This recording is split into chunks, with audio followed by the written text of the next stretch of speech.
क्योंकि आप घटे इसका ये मतलब नहीं है खुदा का हाथ आपके ऊपर नहीं है। आमीन। क्योंकि आगे आप तंगी में इसका ये मतलब नहीं है खुदा आपके साथ नहीं है। अभी आपका सेवकाई नहीं बढ़ रहा इसका ये मतलब नहीं है खुदा आपके साथ नहीं है। आपको नौकरी नहीं है इसका ये मतलब नहीं है खुदा आपके साथ नहीं है। आपका बच्चा अभी विश्वास में नहीं है इसका ये मतलब नहीं है वो कभी नहीं आएगा। शैतान को देख के आज बोल, आमीन, मेरा समय आएगा।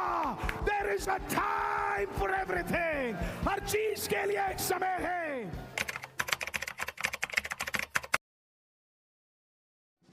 आमीन। अगर आपके पास आपका बाइबल है आप निकालिए मत्ती रचित सुसमाचार 13 अध्याय उसका 24 से 30 आज हम पढ़ेंगे। Praise the Lord. यीशु ने उन्हें एक और दृष्टांत दिया। स्वर्ग का राज्य उस मनुष्य के समान है जिसने अपने खेत में अच्छा बीज बोया, पर जब लोग सो रहे थे तो उसका शत्रु आकर गेहूं के बीच जंगली बीज बोकर चला गया। जब अंकुर निकले और बालें लगी तो जंगली दाने के पौधे भी दिखाई दिए। इस पर गृहस्थ के दासों ने आकर उससे कहा, हे स्वामी, क्या तूने अपने खेत में अच्छे बीज ना बोए थे? फिर जंगली दाने के पौधे उसमें कहां से आ गए? उसने उससे कहा, यह किसी शत्रु का काम है। बोलिए, शत्रु का काम है। दासों ने उससे कहा, क्या तेरी इच्छा है कि हम जाकर उनको बटोर ले? मालिक ने कहा, नहीं, ऐसा ना हो कि जंगली दाने के पौधे बटोरते हुए उनके साथ गेहूं भी उखाड़ लो। कटनी तक दोनों को एक साथ बढ़ने दो। बोलो, दोनों को एक साथ बढ़ने दो। और कटनी, बोलिए कटनी, बोलिए कटनी, थोड़ा जोर से बोलिए कटनी के समय में काटने वाले से कहूंगा कि पहले जंगली दाने के पौधे बटोर कर जलाने के लिए उनके गांठ बांध लो और गेहूं को मेरे खाते में। आमीन। धीरज रख, तेरा समय आएगा। हालेलुया। धीरज रख, तेरा समय आएगा। जितने भी विषय आपके हैं, जितने भी कार्य आपके हैं, मैं आज आपको एक भविष्यवाणी देना चाहता हूं। धीरज रख, तेरा समय आएगा। परमेश्वर आज आपको कह रहा है, तेरे विषय के मध्य में धीरज रख। खुदा हार नहीं माना है, उसने काम करना बंद नहीं किया है। धीरज रख, परमेश्वर का समय आने वाला है। Be patient, God is on his way. Your time is coming. Hallelujah. Hallelujah. यहां पे यीशु मसीह एक दृष्टांत बताते हैं, एग्जाम्पल है।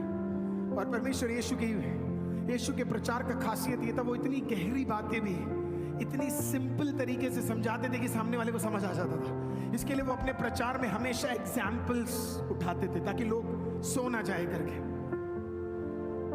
उस जमाने में भी लोग सोते थे। हालेलुया। जब ज्यादा कुछ समझ नहीं आता था तो परमेश्वर सिंपल चीजें, है ना, समय बड़ा इंपॉर्टेंट है। अगर 45 मिनट से ज्यादा मैंने प्रचार किया, आप लोगों का मुंह सड़ जाएगा। हालेलुया। तो इसके लिए मेरे को ध्यान रखना पड़ता है। हालेलुया। आमीन। ये समय बड़ा खतरनाक है। हालेलुया। किसी घर में जब खाना खाने के लिए जाते हैं, मुझे समझ आता है किसने कितना समय लगाया है। किसी घर में आप जाते हो, चावल बनाते हैं लोग, मुझे चावल पसंद है। हालेलुया। कुछ चावल पकने में और चावल आमीन ज्यादा पकने में सिर्फ एक सीटी का फर्क है कि नहीं? एक सीटी गलत लग जाए तो चावल ज्यादा पक जाएगा। हमारे मलयालम में बोलते हैं, अगर ज्यादा पक गया तो कंजी हो जाएगा। हालेलुया। आमीन। फिर उसका कोई फायदा नहीं है। किसी घर में आप चिकन खाने जाओ तो हालत बिगड़ जाती है, चिकन मिलता ही नहीं है, पानी में तैर रहा होता है वो। क्या हो गया? क्योंकि जब चिकन बना रहे थे तो कहीं और ध्यान था। इसके लिए आधे घंटे की जगह वो 45 मिनट पक गया। इसके लिए जब लेग पीस उठाओगे तो लेग के साथ कभी आपने देखा होगा कुछ बचा ही नहीं है, सिर्फ डंडा मिलेगा। हालेलुया। आमीन। समय में शुरू करना बड़ी बात नहीं है। हालेलुया। समय पे रोकना वो बहुत बड़ी बात है। हालेलुया। समय पे बदलना वो बहुत बड़ी बात है। समय के अनुसार बंद करना वो बहुत बड़ी बात है।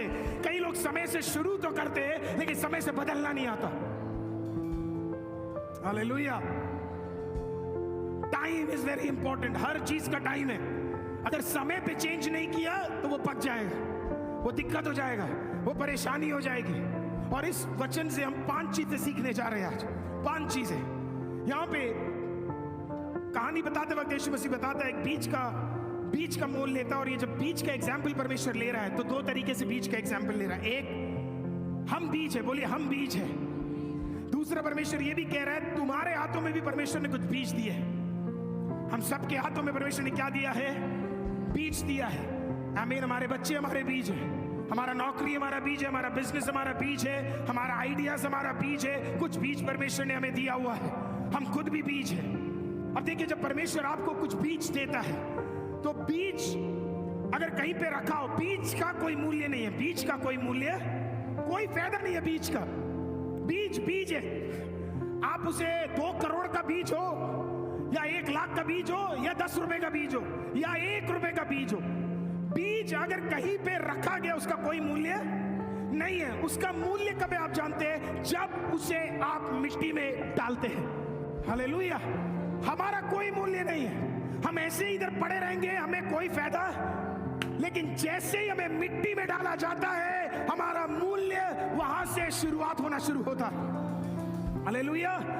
हम में से सब लोग चाहते हैं कि हम वैसे ही रहें, बिल्कुल धूप ना लगे, बाहर ना निकले, कोई परेशानी ना हो, हम कभी बढ़ेंगे नहीं। जब एक उकाब को आप देखेंगे तो उकाब अपने बच्चे के लिए क्या क्या करती है आपको पता है? वो ऐसा घोंसला बनाती है कि कोई उस उकाब के बच्चों के पास तक ना पहुंचे। वो खाना लेके आती है, वो खाना उसे अपने चोंच से क्या करती है?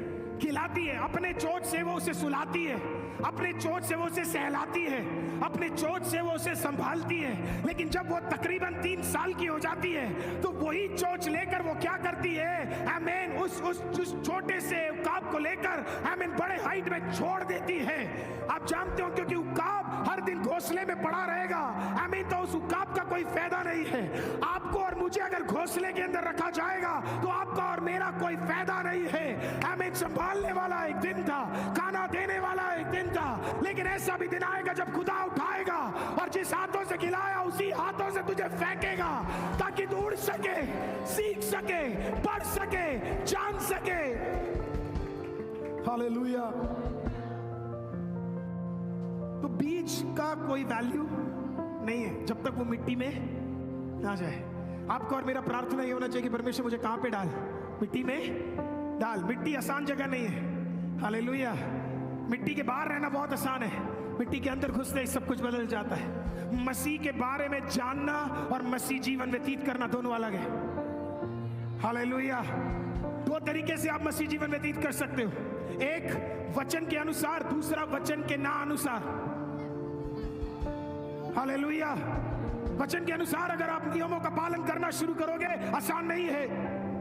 फिर आप आराधना के दिन भी घर नहीं बैठ सकते, बारिश होगा तो भी घर नहीं बैठ सकते, धूप होगा तो भी घर नहीं बैठ सकते।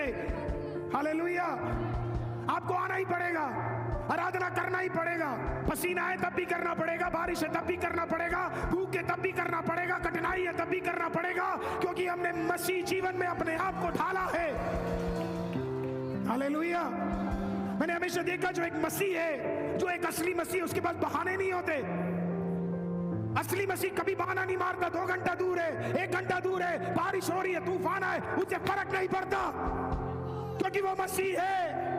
उसे पता है उसके मिट्टी का वैल्यू क्या है, उसे पता है उसी मिट्टी में जब मैं कदम रखूंगा तो ही मेरा बढ़ना होगा, इसके लिए उसे फर्क नहीं पड़ता है। हालेलुया। असली मसीह को फर्क नहीं पड़ता, वो बाइबल पढ़ेगा, असली मसीह आराधना करेगा, असली मसीह को हमें जब भी दिक्कत होगा वो परमेश्वर की उपस्थिति में जाएगा। उसके पास बहाने नहीं है, नींद उसका बहाना नहीं है, थका होना उसका बहाना नहीं है, वो मसीह है। और एक बीज तो कोई भी बन सकता है, पर बीज को जब मिट्टी में डाला जाता है तो उसका असली रंग पता लगता है। परमेश्वर भी उसी के लिए हमें बीज में डालता है, मिट्टी में डालता है, क्योंकि जब तक बीज मिट्टी में नहीं जाएगा, बीज को भी पता नहीं है उसके अंदर से क्या निकलने वाला है। आप में से बहुत लोगों को ये नहीं पता आपके अंदर से क्या निकलने वाला है।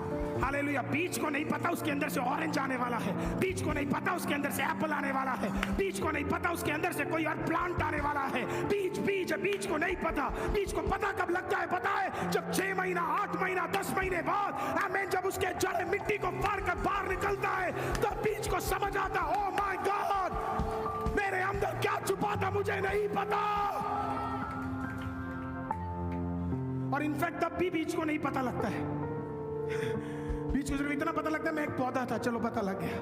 बीज को पता कब लगता है पता है? जब वो पौधा आमीन एक बहुत बड़ा पेड़ बन जाता है, तब भी नहीं पता लगता, क्योंकि अभी वो पेड़ किसी के छाए का काम कर रहा है आमीन। लेकिन जब वो पौधा हालेलुया पेड़ बनकर वो पेड़ फल लाता है, तब आमीन, तब बीज को अपना वैल्यू समझ आता है। ओह माय गॉड, इतने दिन मिट्टी से लड़ा, इतने दिन बारिश से लड़ा, इतने दिन गंदगी से लड़ा, इतने दिन परेशानी से लड़ा, अब समझ आया क्यों लड़ा, अब समझ आया यहाँ क्यों था, क्योंकि मेरे अंदर कुछ फल है। हालेलुया, पेड़ का वैल्यू बदल जाता है। हालेलुया। आप में से बहुत लोगों को आपका अपना वैल्यू आपको अभी नहीं समझ आएगा, क्योंकि आप अभी तक पेड़ बने नहीं हो, अभी तक फल आए ही नहीं है। आने वाला एक दिन है हालेलुया, और जिस दिन वो आएगा और जब लोग आप में से फल निकाल के आशीषित होंगे, जब आप किसी के लिए दुआ करोगे लोग आशीषित होंगे आमीन। आप किसी का मदद बनोगे, किसी के लिए भलाई बनोगे, किसी के लिए उद्धार का कारण बनोगे, उस दिन आपको समझ आएगा ओ माय गॉड, इसके लिए मैं इतने दर्द से गुजरा, इसके लिए मैं इतनी कठिनाई से गुजरा, इसके लिए मैं इतनी दिक्कतों से गुजरा, इसके लिए मेरे जीवन में इतनी परेशानियां थी। हालेलुया। और बेकार है वो जीवन अगर वो जीवन कभी फल ना दे पाए। वो मसीह जीवन क्या जीवन है? वो तो सिर्फ दिखावा और ढोंग हुआ। अगर वो मसीह जीवन कभी भी फल को लेकर नहीं आया, और खुदा ने खुद कहा जो पेड़ फल नहीं देता वो श्रापित है। हालेलुया। मेरा सबसे बड़ा डर ये है कि खुदाबा मैं आराधना करूं, मैं सब कुछ करूं, प्रार्थना करूं, मैं चर्च जाऊं, लेकिन अगर मेरे अंदर से कोई फल नहीं निकला तो परमेश्वर उस सब के बाद मुझे क्या बोलने वाला पता है? तू श्रापित है। आपका प्रार्थना भी ये होना चाहिए, खुदा मैं जो श्रापित नहीं रहना है, मेरे अंदर से क्या निकलना है? मेरे अंदर से कुछ फल निकलना है, मेरे अंदर से कुछ भलाइयां निकलना है, मेरे अंदर से कुछ आशीषें निकलनी है जो दूसरों के लिए एक भलाई का कारण बन सके। इसके लिए मुझे उस रूप में बढ़ा के ले जा परमेश्वर। बीज शेल्फ में पड़ा होगा तो कोई वैल्यू, दुकान में पड़ा होगा तो कोई वैल्यू नहीं है। बीज का जो वैल्यू दुकान में है उससे 1000 गुना ज्यादा वैल्यू उसका पेड़ बनने में बन जाता है। हालेलुया। आज आपका जो भी वैल्यू है, यीशु के नाम से मैं आपको बताता हूं, जिस दिन परमेश्वर आपको वो पेड़ बना देगा जो आपको बनना चाहिए, आमीन, आपका आज के वैल्यू से 1000 गुना ज्यादा आपका वैल्यू बन जाएगा। मैं नहीं जानता, कल शायद आप सीईओ बन जाए, कल आप किसी कंपनी के सीईओ बन जाए, कल आपके पास बड़ा बिजनेस हो, कल आपके पास बड़ा नौकरी हो, कल हो सकता है आप एक बड़े प्रचारक बने, हो सकता है कल आप बड़े आराधक बने, हो सकता है परमेश्वर के नाम में खुदा आपको उपयोग करे। याद रखना उसका कार्य क्या था? मिट्टी के अंदर जाने के लिए तू तैयार था, इसके लिए खुदा तुझे उपयोग करने के लिए तैयार था। ये क्यों परेशान हो रहा है? आमीन। क्यों व्याकुल हो रहा है? तेरा समय आएगा। हालेलुया। बनाने वाला मैं हूं, तेरा समय आएगा। आमीन। Praise the Lord. जब मैं छोटा था बहुत सारी चीजों में मुझे धीरज नहीं था। हालेलुया। जब आप छोटे होते हैं आपको बहुत सारी चीजों में धीरजपन नहीं होता, और जब मैं छोटा था बहुत चीजों में मुझे धीरज नहीं था। लेकिन परमेश्वर ने सिखाया हर चीज का एक समय है। किसी को देख के बोलिए हर चीज का एक समय है।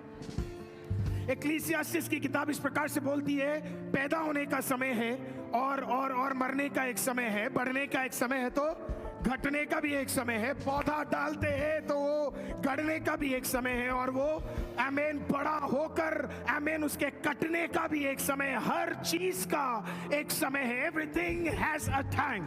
हर चीज का एक समय है।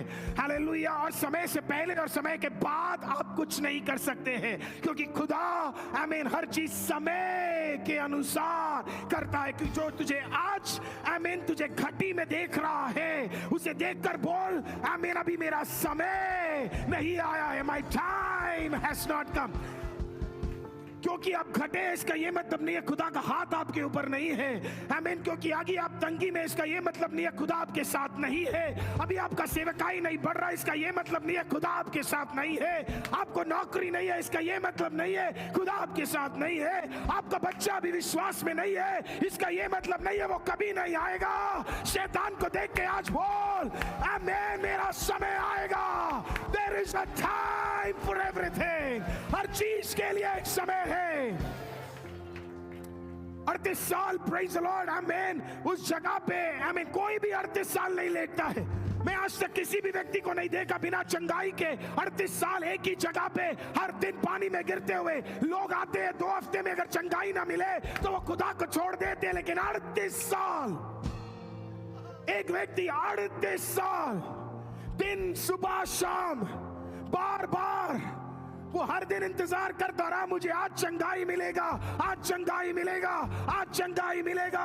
हालेलुया। आप जानते हो क्यों? जब उसको 38 साल चंगाई नहीं मिला, वो घबराया नहीं, वो पानी में जाना बंद नहीं किया, वो अपना चटाई लेकर वहां से चला नहीं गया, क्योंकि उसे पता था 38 साल बाद भी मेरा समय आएगा।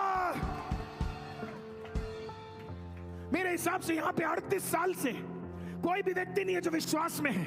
अगर खुदा 38 साल एक व्यक्ति को उसके बाद चंगाई दे सकता है, प्रियो, आज आपका विश्वास इतना दृढ़ होना चाहिए, अगर उसके लिए हो सकता है तो मेरा समय भी आएगा। My time will come. Praise the Lord. Hallelujah. चलिए निराश नहीं होना। जब मैं छोटा हुआ करता था, जब हमारे घर में तंगी हुआ करती थी, जब हमें भलाइयां नहीं थी, हालेलुया, मैंने भी कई बार सवाल पूछा है कि कब होगा, कैसे होगा, क्यों होगा, कहां से होगा। लेकिन आज जब आपके सामने खड़ा हूं, मुड़ के जब मैं वापस देखता, मेरे पास जवाब में एक ही चीज है, हालेलुया। खुदा, मैं जिस घर में रुका था वहां पे एक छोटा सा बच्चा था, और छोटे से यूएस में क्या होता है, जब बच्चों को कार सीट में रखा जाता है, आमीन, उनके लिए अलग सी सीट होती है, तो बच्चे को कभी कभी मन नहीं करता उसके अंदर बैठने का, आमीन, वो लड़ता है, बोलता है नहीं मुझे इसमें नहीं बैठना। मैं उस बच्चे को देख के सोच रहा था, हम में से कुछ लोग भी ऐसे ही बोलते नहीं बैठना है, मुझे आगे जाना है, मुझे गाड़ी चलाना है, आमीन, लेकिन माँ बाप बोलते नहीं, अभी नहीं, अभी नहीं, अभी नहीं। वो ये नहीं कह रहे कभी नहीं, कभी नहीं, कभी नहीं, वो बोल रहे अभी नहीं, अभी नहीं, अभी नहीं। बहुत फर्क है, कभी नहीं नहीं बोल रहा खुदा, अभी नहीं, अभी नहीं, अभी नहीं, अभी नहीं, अभी नॉट नाउ, अभी नहीं, पर आएगा, आएगा। There is a day that's coming for you. एक दिन आ रहा है तेरे लिए, आमीन। सारे लक्ष्यों को हटाकर, जितना भी शैतान ने तेरे खिलाफ, आमीन, वार्ताएं लिखी हुई है, न्यूज़ लिखा हुआ है, वो सब तोड़कर खुदा तेरे लिए रास्ता खोलने के लिए, समय के परे समय को संभालने वाला, समय के अनुसार तेरे लिए कार्य करने वाला खुदा तेरे लिए कार्य करेगा। बोलिए ना विश्वास से किसी को, तेरा समय आएगा। Hallelujah, hallelujah. परमेश्वर समय के अनुसार हमारे लिए कार्य करने वाला खुदा, the Lord who does work for us, समय के अनुसार। तो इसके लिए निराश नहीं होना। जब घर के अंदर जाते हो तो काम नहीं बन रहे, बिजनेस के अंदर जा रहे हो तो काम नहीं बन रहा, सेवकाई में काम नहीं बन रहा, हालेलुया। घर में जा रहे हो तो परिवार विश्वास में नहीं आ रहा, नौकरी के लिए अप्लाई कर रहे हो, नौकरी नहीं मिल रहा, हार नहीं मानना, सुबह उठ के वापस फिर बोलना, धीरज रख, धीरज रख। किसी को देख के बोल, धीरज रख, धीरज रख, धीरज रख, धीरज रख, धीरज रख। हालेलुया।